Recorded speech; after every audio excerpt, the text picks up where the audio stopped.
What's going on, guys? It's Greg from East Coast Eyes, and today we have another episode of Theory Thursday. So before we get into a lot of tutorials for a lot of heads, we wanted to make a video to kind of explain to you the theory about how we go about stringing these heads. So ever since I graduated college, my style of stringing has changed a little bit, and I've definitely dialed into something that has created what's pretty much my favorite pocket I've ever had. And so it started out a little bit different, but now I have a basic framework that I use when going into stringing pretty much any head, and it serves me pretty well. So a lot of people ask, Greg, why don't you use more complicated patterns or some of these crazier knots or some of the, a lot of SIs, you pretty much use the same pattern in a lot of your heads.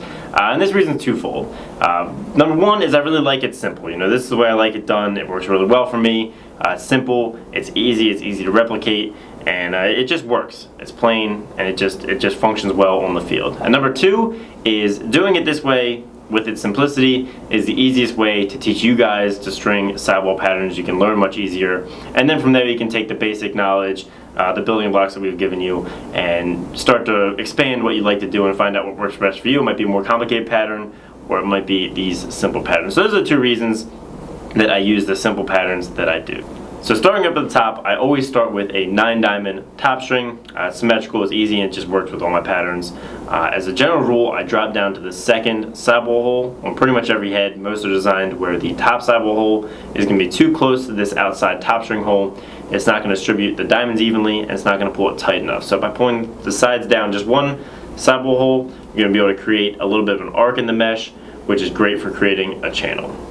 And then moving down the head after I've done my top string, I always start on the next sidewall hole down, and then I do a what I call a tie and interlock, which is where I start the sidewall string through that outside sidewall hole, go up through the diamond and back around through the same hole, just creating kind of a loop. It's not really an interlock, but that's what I call it. It's just a little loop that locks that first 10-diamond row down to the sidewall to start off my pattern.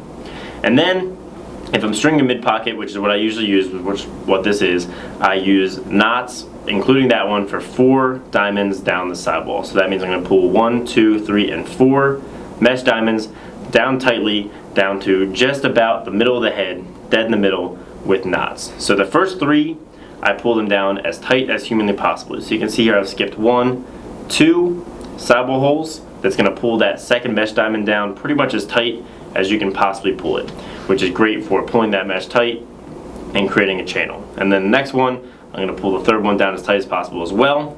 And the key for creating a great mid pocket for me is that fourth one gets pulled just a little bit less. So I won't skip a sidewall hole between 3 and 4, but we'll still use a knot just to pull it down a little bit tightly. But that's going to start to create your pocket, so it'll be a nice gradual U-shaped channel that the ball's not going to get caught in. So for these knots, I always use overhand knots. And the reason for that is they're really easy to string. They pull the mesh diamonds down really tight, and they're not very prone to becoming looser. It's really locked in, especially with the hero strings. They lock in really tight.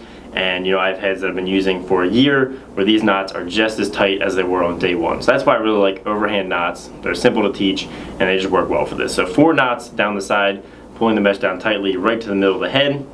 And then I usually use, depending on the head, the pinch and flare. I'll put a 1 in after that next knot, just to, as I said, make sure you have a U channel. So make it nice and gradual, where it just starts to loosen gradually. So here we have a 1 and then another 1. That's just going to create this really tall U-shaped channel as it starts to get looser as we go toward the bottom part of the head. Then right after that, a 1, then a 2. This 2 is really what's going to bunch that mesh up and create the depth in your pocket and really give that channel nice height and definition. And then I just finish the pattern with a simple 1 and then another 1 to a tie off. And I usually finish, you can see my last sidewall knot was right here, so it's a little bit up from the bottom of the head, so I have a little bit of a longer bottom string. So in the end, that simple pattern of knots, 1, 2, 1, 1, 1, is going to create a nice mid pocket with decent definition, a nice channel, and overall it's going to be a stick that a lot of people could pick up and just throw accurately and straight with it. And it's going to work really well for pretty much everyone. It's super easy to teach. For the bottom string, I always do my bottom string on the next 9-diamond row after the last 10-diamond row of sidewall diamonds.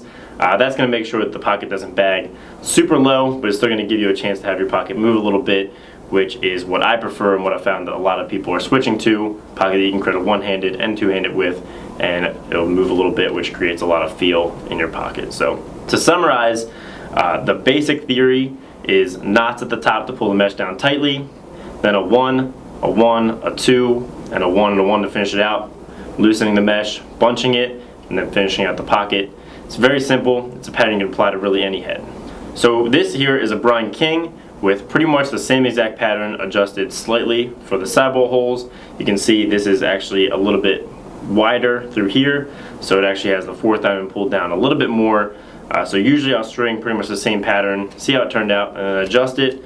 But with having the 4 knots, and then the 1, the 1, the 2, the 1, and the 1, pretty much the same pattern, it's going to create a very similar pocket from head to head that are going to perform very, very similar. So it'll allow you to take pretty much the same pattern, transplant it to another head, adjust it slightly, and have a pocket that performs really well and was easy for your string. So thanks for watching, guys. Make sure to leave kind of what your preferences are down in the comments. Let me know what you think about the way we string sticks, and make sure to stay tuned for a lot of tutorials in this method coming soon for some great pockets and a lot of heads. So thanks for watching, and have a great day.